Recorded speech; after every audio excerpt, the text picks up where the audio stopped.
Hello नमस्कार साथियों। मेरा नाम है सतीश शर्मा और फिटर इंस्ट्रक्टर की तैयारी में हम जो फिटर की निमी की पीडीएफ्स हैं उनको सोल्व कर रहे हैं यहाँ पे, जिसमें 80 क्वेश्चन हम सेकंड पीडीएफ के सोल्व कर चुके हैं।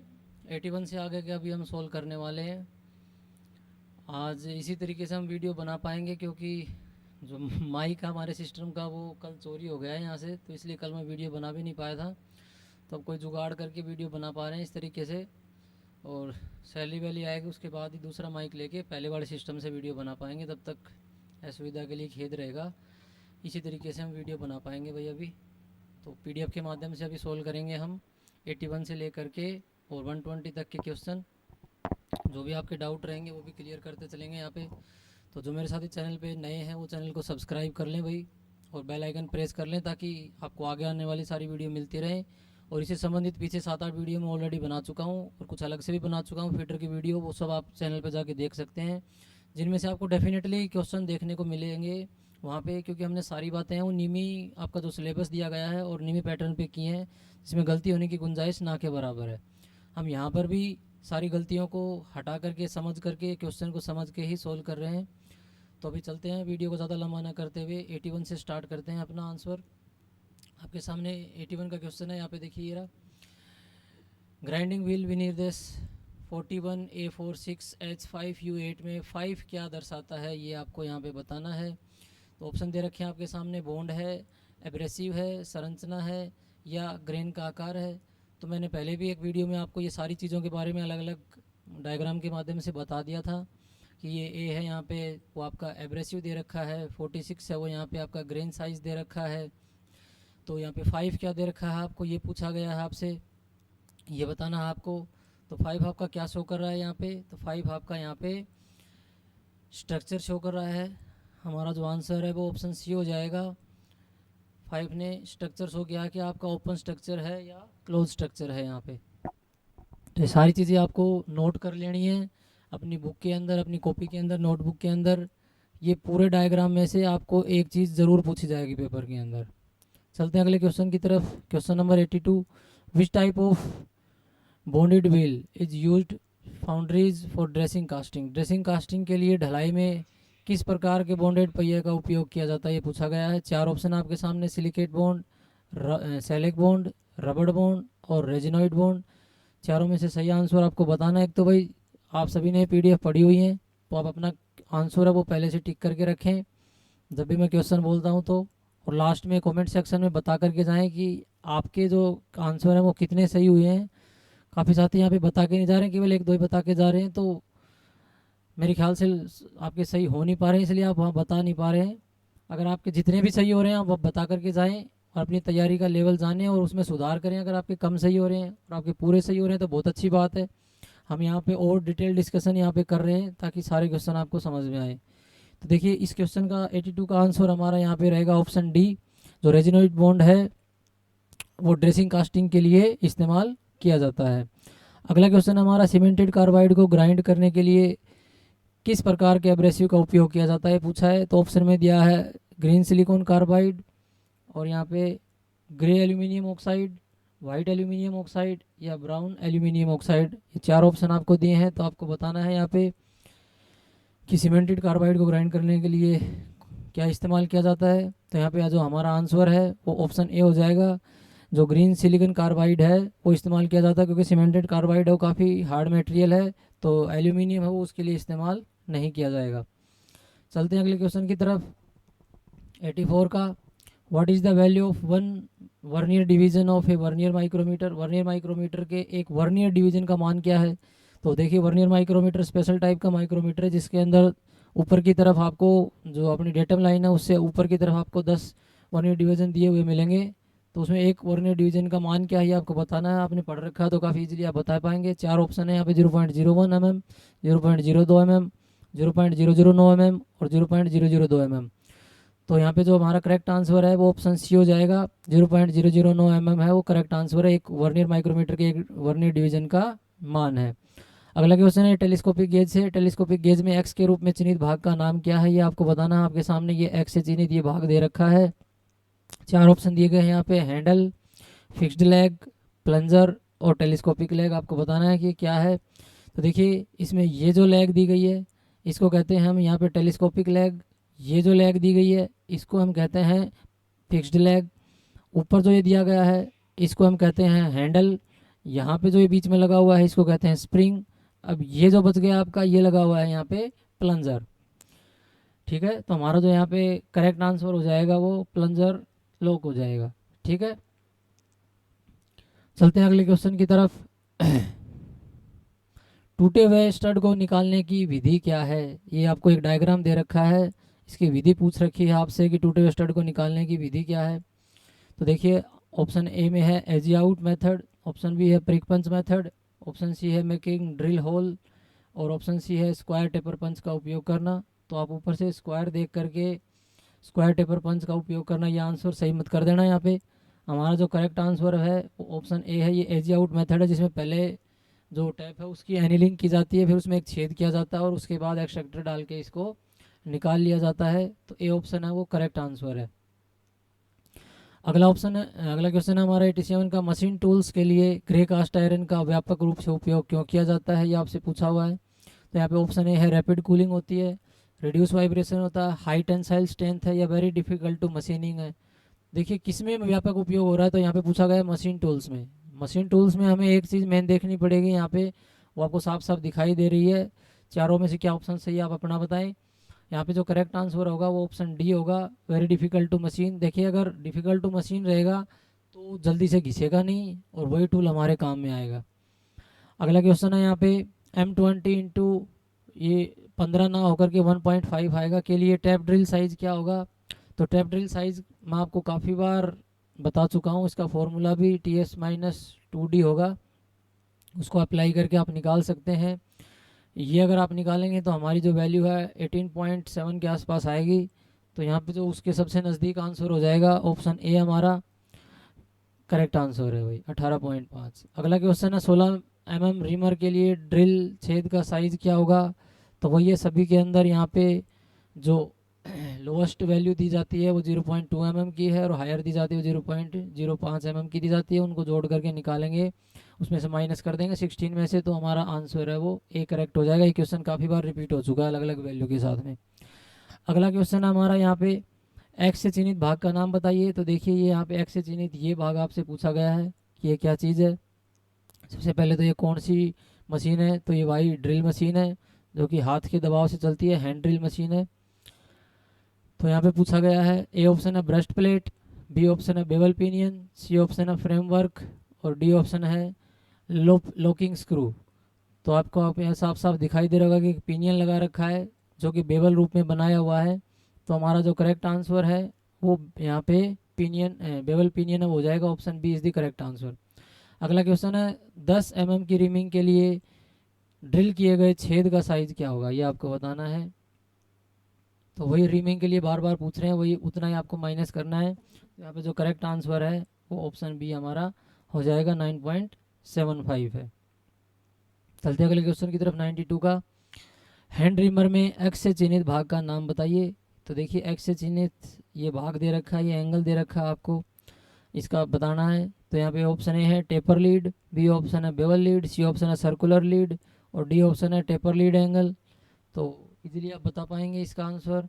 यहाँ पे जो करेक्ट आंसर है वो ऑप्शन डी हो जाएगा हमारा, taper lead angle is the correct answer. अगला क्वेश्चन देखते हैं 93 का, ड्रिल के व्यास की तुलना में ड्रिल किए गए छिद्र आकार में अधिक क्यों है।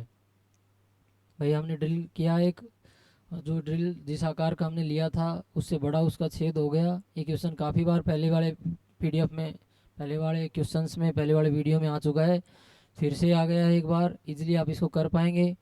ए ऑप्शन है यहाँ पे कि फीड रेशियो ज़्यादा है, बी ऑप्शन है यहाँ पे कूलिंग इज़ इफ़ेक्टिव, शीतलन प्रभाव है, इनसफिशिएंट क्लियरेंस एंगल कोण, अपर्याप्त क्लियरेंस कोण है, या कटिंग एज की असमान लंबाई है। तो इन चारों में से कौन सा ऑप्शन होगा कि छेद है वो बड़ा हो जाएगा अपने आकार से। तो करेक्ट आंसर है वो ऑप्शन डी हो जाएगा। देखिए यहाँ पे अगर पूछा जाए कि टूल गर्म क्यों हो जाता है तो आपका ऑप्शन सी सही हो जाएगा।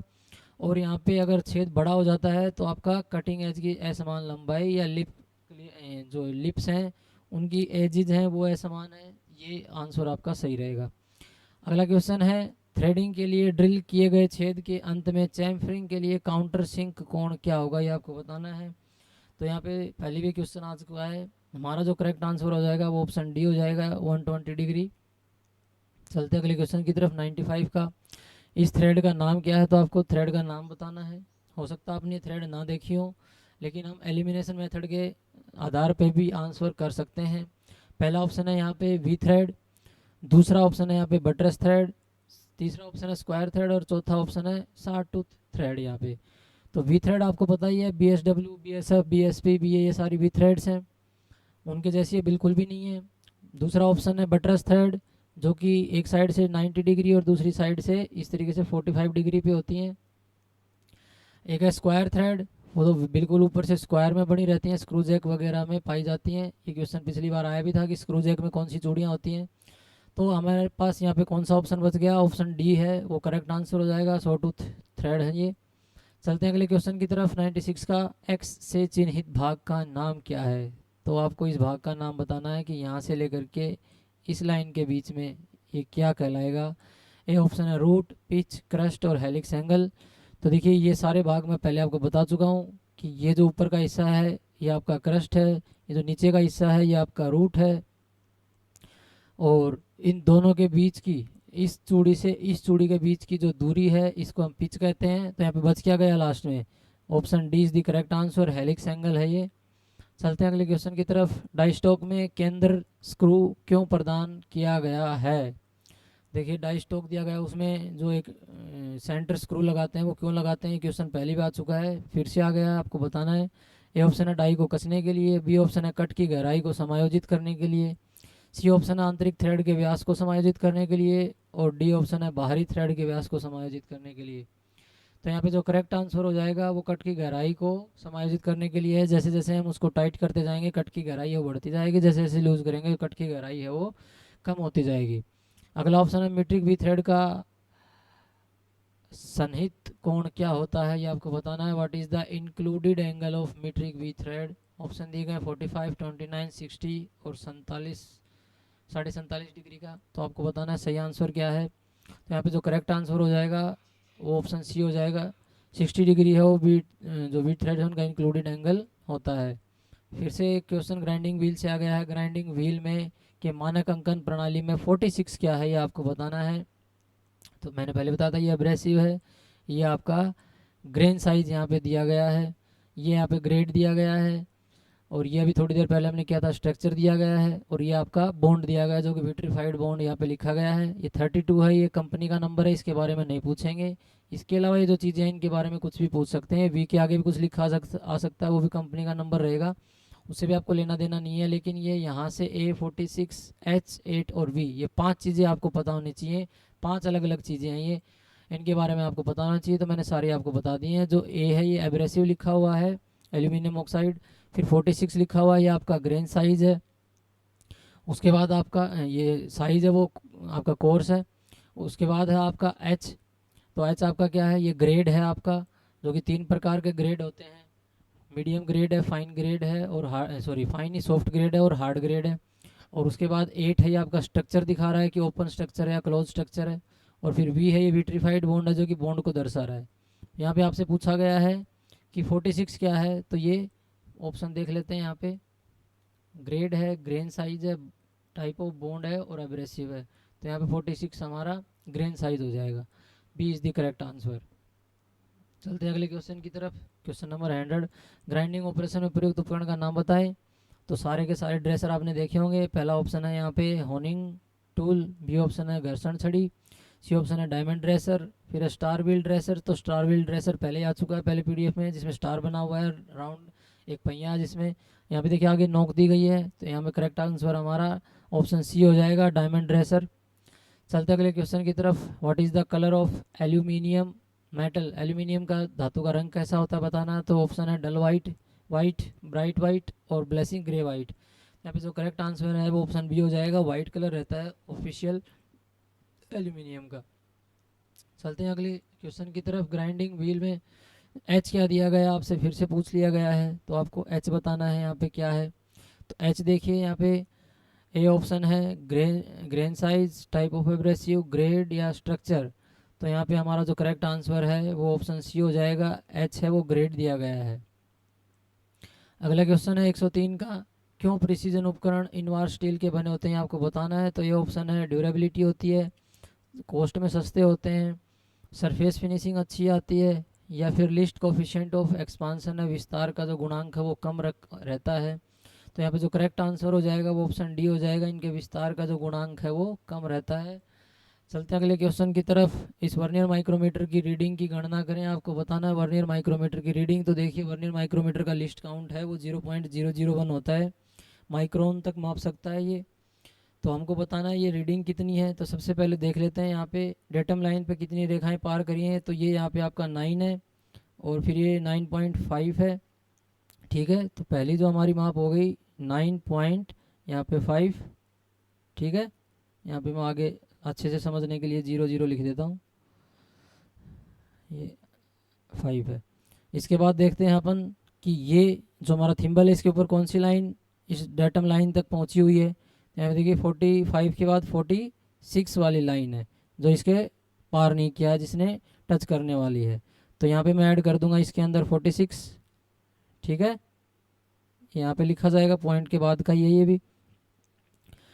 इसके बाद देखते हैं कि ये जो ऊपर लाइनें दी गई आपकी जो वर्नियर रीडिंग है इसमें कौन सी लाइन मैच कर रखी है। तो देखिए 0 के बाद में 1 2 और 3, तीसरी लाइन आपकी मैच कर रखी है, तो उसको हम लिख लेंगे यहाँ पे, ठीक है। तो यहाँ पे कितना हो जाएगा, इसको अगर हम ऐड करेंगे तो ये 3, ये यहाँ पे 6 और ये 5 और ये 9 हो जाएगा। शुरू में 9 है ही, तो 9.963 ये हमारा ऑप्शन बी के अंदर दिया गया है, ये करेक्ट आंसर है। भाई आपको चलाना आना चाहिए, सभी आप अच्छे से इसको सीख लेना। चलते हैं अगले क्वेश्चन की तरफ। 105 में ब्लास्ट फर्नेस में डाले गए एस्क में चूने के पत्थर प्रवाही फ्लक्स के रूप में क्यों मिलाए जाते हैं आपको बताना है। तो ऑप्शन ए है मोल्टर स्लैग बनाने के लिए, बी ऑप्शन ऑक्सीजन की आपूर्ति के लिए, सी ऑप्शन आपका कोक में कार्बन को जलाने के लिए, डी ऑप्शन आपका एस्क का घुलन बिंदु बढ़ाने के लिए। तो यहाँ पे जो करेक्ट आंसर है वो ऑप्शन हमारा ए हो जाएगा, मोल्टर स्लैग को बनाने के लिए ये चूने के पत्थर हैं वो फ्लक्स के रूप में मिलाए जाते हैं। अगला क्वेश्चन है कौन से माइक्रोमीटर में एनविल को आंतरिक रूप से बदलने का प्रावधान दिया गया है, ये आपको बताना है। तो देखिए ऑप्शन ए है depth micrometer, inside micrometer, outside micrometer या स्क्रू थ्रेड माइक्रोमीटर। तो एनविल्स को आंतरिक रूप से हम बदल सकते हैं वो माइक्रोमीटर है option D, screw thread micrometer में ही बदल सकते हैं। चलते हैं अगले क्वेश्चन की तरफ। Which factor determine the selection of wire in screw thread micrometer. Screw thread micrometer का कौन सा वायर चेन का स्वरूप निश्चित करता है ये आपको बताना है। तो ए ऑप्शन है चूड़ी का कोण, चूड़ी का प्रकार और पिच, रूट और क्रस्ट और प्रमुख व्यास या मेजर डायमीटर जिसको कहते हैं ये बताना है। तो करेक्ट आंसर आपको यहाँ पे बताना है क्या रहेगा। तभी जो करेक्ट आंसर हो जाएगा वो ऑप्शन बी हो जाएगा। टाइप ऑफ थ्रेड और पिच है ये डिसाइड करेंगी कौन से वायर का चयन करना है, स्वरूप निश्चित करता है। चलते हैं अगले क्वेश्चन की तरफ। क्वेश्चन नंबर 108, टेलीस्कोपिक गेज से क्या नापा जाता है आपको बताना है। तो ऑप्शन ए है गहराई, external dimension, angular dimension, size of hole, slot and recesses. तो कई बार आ चुका है क्वेश्चन, हमारा आंसर है ऑप्शन डी हो जाएगा, size of holes, slots and recesses इससे मापे जाते हैं। चलते हैं अगले क्वेश्चन की तरफ। ब्लास्ट फर्नेस से क्या उत्पन्न होता है आपको बताना है। ये क्वेश्चन भी स्टार्टिंग में आ चुका है, आपको अच्छे से पता होगा कि ब्लास्ट फर्नेस से क्या निकलता है और बाकियों से भी मैंने बता दिया था। तो यहाँ पर जो हमारा आंसर है वो ऑप्शन ए हो जाएगा, पिग आयरन यहाँ से निकलता है। जो कास्ट आयरन है वो क्यूपोला फर्नेस से निकलता है, सबको पता होना चाहिए। चलते अगले क्वेश्चन की तरफ। टेलीस्कोपिक गेज के साथ न्यूनतम आयाम का माप क्या रहेगा ये आपको बताना है कि टेलीस्कोपिक गेज है वो कम से कम कितना आयाम माप सकते हैं। तो यहाँ पे जो करेक्ट आंसर हो जाएगा वो ऑप्शन ए हो जाएगा, इससे कम माप है वो नहीं माप सकते क्योंकि टी आकार की होती है, वो 8 mm तक ही माप सकती हैं। अगला क्वेश्चन है 8 mm आयाम से नीचे मापने के लिए किस गेज का उपयोग किया जाता है, ये आपसे पूछा गया है। डायग्राम दे रखा है। ए ऑप्शन है telescopic gauge, small hole gauge, depth micrometer, inside micrometer. तो इनका तो काम ही नहीं है, ये पहले ही बता चुके पर्सन में। तो यहाँ पे बस क्या गया option B, small hole gauge से ही हम 8 mm से नीचे की चीज़ें चेक कर सकते हैं। चलते हैं अगले क्वेश्चन की तरफ। किस कास्ट आयरन में मशीन टूल्स में टूल शटर को कम करने की क्षमता होती है, ये क्वेश्चन कई बार आ गया पहले भी। ऑप्शन ए है grey cast iron, white cast iron, nodular cast iron और मैलिएबल कास्ट आयरन। 4 ऑप्शन आपको दिए गए हैं। क्वेश्चन नंबर है 112, आपको बताना है। तो यहाँ पे जो करेक्ट आंसर है वो ऑप्शन ए हो जाएगा, ग्रे कास्ट आयरन से चैटरिंग है वो कम होती है। चलते हैं अगले क्वेश्चन की तरफ। Question number 113, limit fit tolerance से आ गया भाई, बहुत अच्छा चैप्टर है, इसमें से क्वेश्चन देखने को मिल सकते हैं आपसे। बताना कि इस फिट का नाम क्या होगा, ये फिट बतानी है आपको। तो देखिए शाफ्ट का अधिकतम टॉलरेंस कहाँ तक है, आपके होल के टॉलरेंस से नीचे ही है, और होल का टॉलरेंस भी अधिकतम शाफ्ट के ऊपर तक ही है। यानी कि दोनों के टॉलरेंस मैक्सिमम भी कर देंगे तो भी, मिनिमम भी कर देंगे तो भी यहाँ पे जो शाफ्ट है वो इजीली इसके अंदर जा पाएगी। तो हमारी कौन सी फिट हो जाएगी यहाँ पे, क्लियरेंस फिट हो जाएगी। सभी फिट के बारे में आपको अच्छे से पता होना चाहिए। अगर मैं यहाँ पे बात करूँ इंटरफेरेंस फिट की, तो वहाँ पे आपकी शाफ्ट का साइज़ है वो होल की साइज़ से बड़ा रहेगा, या होल का साइज़ शाफ्ट की साइज़ से छोटा रहेगा, एक ही बात है। तो वहाँ पे कौन सी फिट हो जाएगी, इंटरफेरेंस फिट हो जाएगी। और जहाँ पे आपकी जो होल का साइज़ है या शाफ्ट का साइज़ है वो वेरी करे, यानी कि वो ऊपर भी जा सकता है और वो नीचे भी रह सकता है। अगर मान लो कि आपका होल का साइज़ यहाँ पे फिक्स है, इस लाइन के ऊपर आपका होल का साइज़ फिक्स है, और फिर मैंने यहाँ पे आपको जो आपकी फिट है वो दे दी, वो इस तरीके से दे दी, ठीक है, ये डायग्राम बनाया मैंने। तो यानी कि आपका साइज़ है वो शाफ्ट का वो ऊपर भी गया और नीचे भी रह गया, दोनों टॉलरेंस से आप बना सकते हैं। अगर आप टॉलरेंस अधिक रखेंगे तो ये नीचे तक भी आएगा, और मिनिमम रखेंगे तो ऊपर चला जाएगा। तो वो टाइट भी आ सकती है और लूज भी आ सकती है। जब दोनों ऑप्शन रहे आपके पास तो वो ट्रांजिशन फिट होती है, ठीक है। तीनों के डायग्राम देख के आपको कन्फ्यूजन में नहीं आना, ईजिली इसके आंसर कर पाना है। अच्छा चैप्टर है ये। चलते हैं अगले क्वेश्चन की तरफ। आकार के बीच के बीज गणितीय अंतर को उसके संबंधित मूल आकार में क्या कहा जाता है, ये आपको बताना है। What is the term of the algebraic difference between a size to its a corresponding basic size. यहाँ पे आपको देख लेना अच्छे तरीके से, ए साइज लिखा हुआ है, तो यहाँ पे जो हमारा करेक्ट आंसर है वो ऑप्शन ए हो जाएगा। डेविएशन इसका करेक्ट आंसर है। यहाँ पे ए साइज की जगह एक्चुअल साइज लिखा होता तो हमारा आंसर है वो ऑप्शन डी हो जाता, ठीक है। चलते हैं अगले क्वेश्चन की तरफ। घटक आकार की अपर लिमिट क्या होगी, ये आपको बताना है। तो सबसे पहले तो ये क्वेश्चन ही आपका गलत दिया गया है। आपको यहाँ पे कोई आकार है वो लिख के देना होता। जैसे यहाँ पे मैं लिख दूँ 20 और उसके ऊपर मैं टॉलरेंस दे दूँ यहाँ पे प्लस, ये यार पीडीएफ में ऐसा ही चलता है, प्लस यहाँ पे प्लस और माइनस में दे दूँ आपको। तो प्लस में तो मैं यहाँ पे दे दूँ 0.008, ठीक है, आप समझ रहे हैं। ये मैं प्लस में दे दूँ और ये मैं आपको माइनस में दे दूँ। तो आपको बताना है कि घटक की अपर लिमिट क्या होगी, ऊपरी लिमिट आपको बतानी है। फिर आपसे पूछी जाए तो अपर लिमिट में आपको जो पॉजिटिव वाला टॉलरेंस है वो ऐड कर देना है बेसिक साइज में। 20 इसका बेसिक साइज रहेगा, वो आपको ऐड कर देनी है। तो यहाँ पे अपर लिमिट हमारी ऑप्शन डी हो जाएगा। फिर क्वेश्चन क्या प्रॉपर तरीके से दे नहीं रखा है, तो यहाँ पे हमारा जो आंसर है वो 20, ऑप्शन डी हो जाएगा 20.008, क्योंकि इसमें अपर लिमिट और लोअर लिमिट टॉलरेंस है वो शो नहीं कर रखा है, वो यहाँ पे शो करना रहता।